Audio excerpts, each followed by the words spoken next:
Seigneur et mon Dieu, je crois fermement que tu es ici et que tu me vois et que tu m'entends. Je t'adore avec profonde révérence. Je te demande le pardon de mes péchés et la grâce de faire avec profit ce moment de prière. Marie, ma Mère Immaculée, Saint Joseph, mon Père et Seigneur, mon ange gardien, intercédez pour moi. Le jeune homme de l'évangile d'aujourd'hui repart tout triste.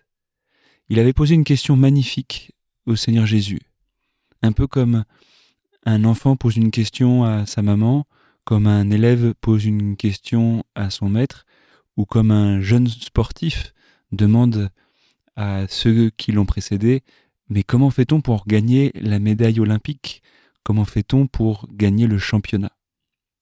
Il demande au Seigneur Jésus, que dois-je faire de bon pour avoir la vie éternelle?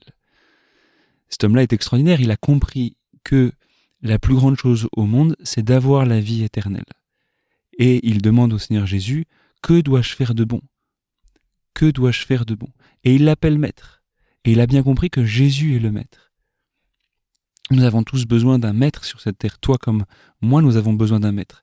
Et si ce n'est pas le Seigneur Jésus qui est le maître, ce sera autre chose. Ce sera les idoles, ce sera les autres hommes de la terre.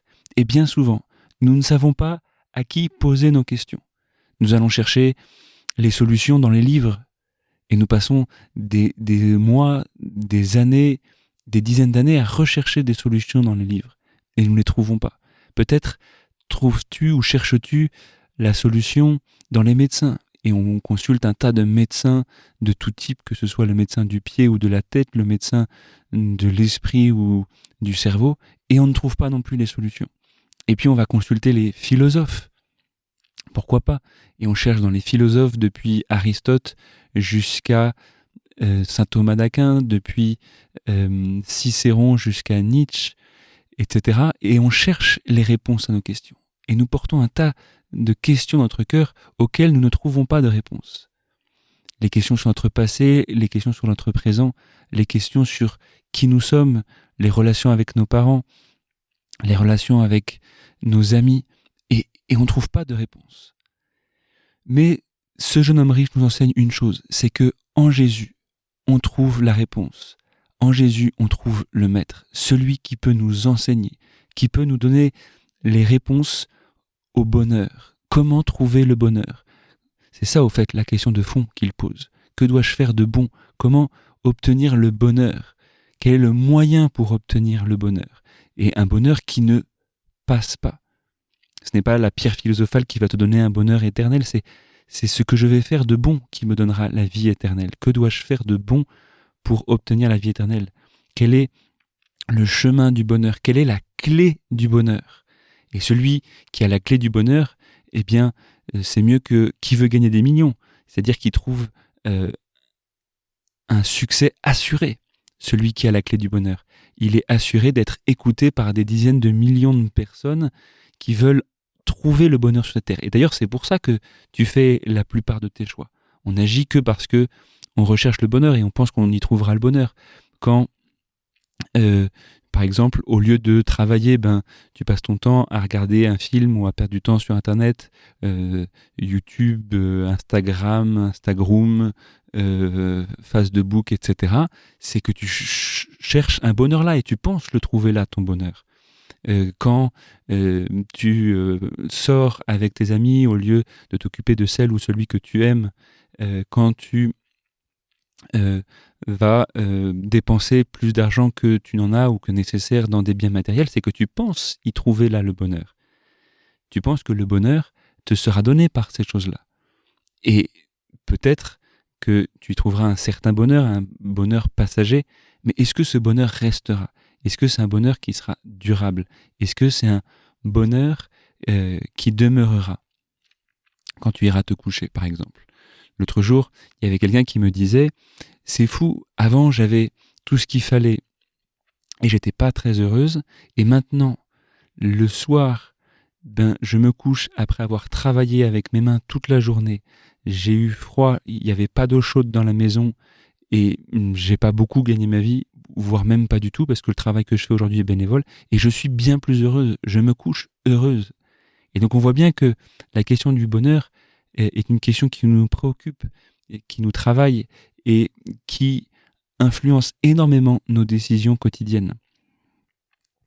Et donc, on peut poser la question au Seigneur en disant, mais toi qui es maître en Israël, toi qui sembles si heureux et qui a parlé au début de l'évangile des béatitudes, comment peux-tu nous enseigner à vivre et à vivre heureux?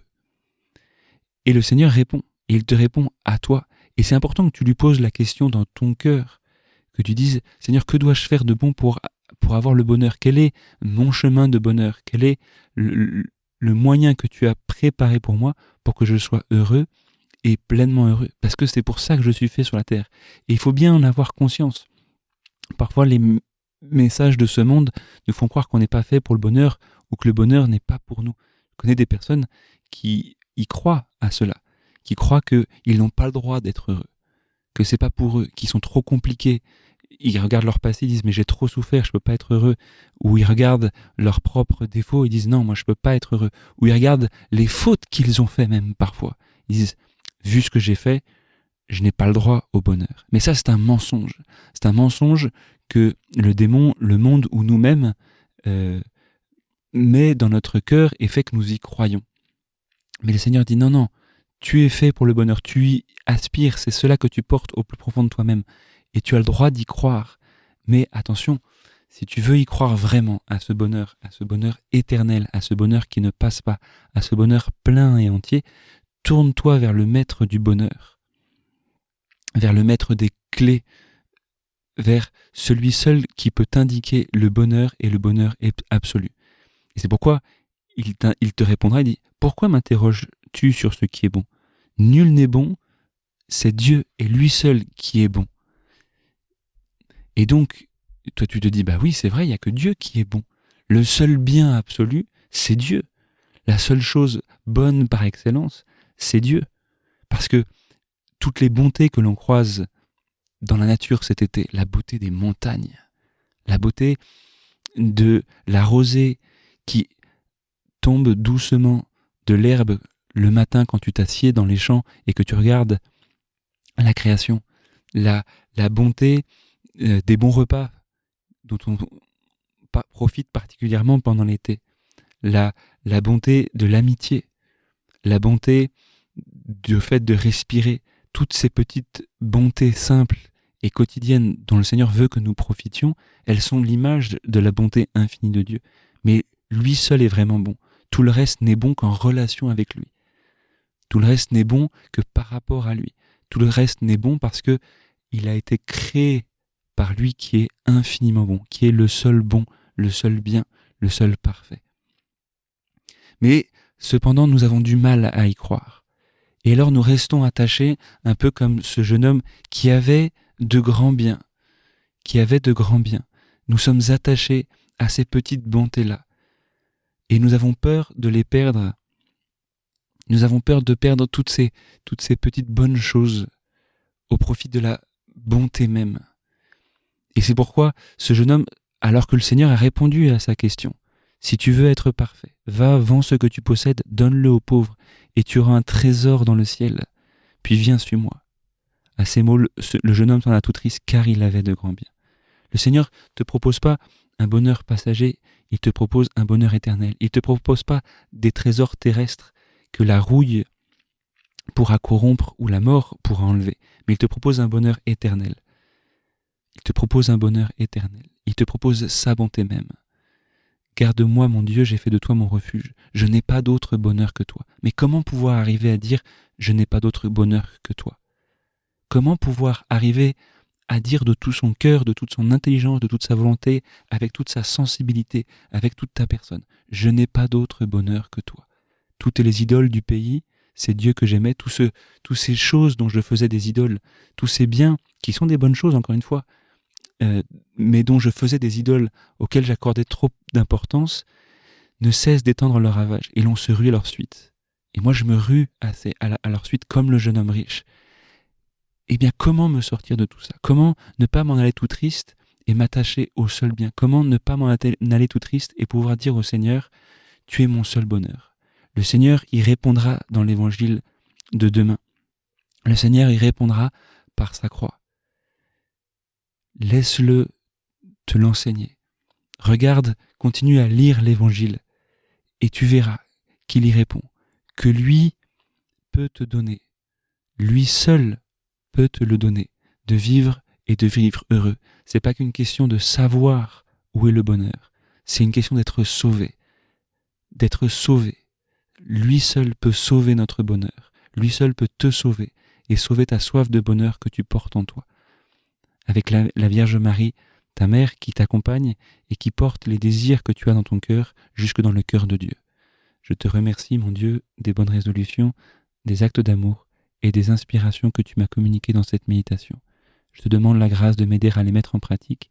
Marie, ma Mère Immaculée, Saint Joseph, mon Père et Seigneur, mon ange gardien, intercédez pour moi.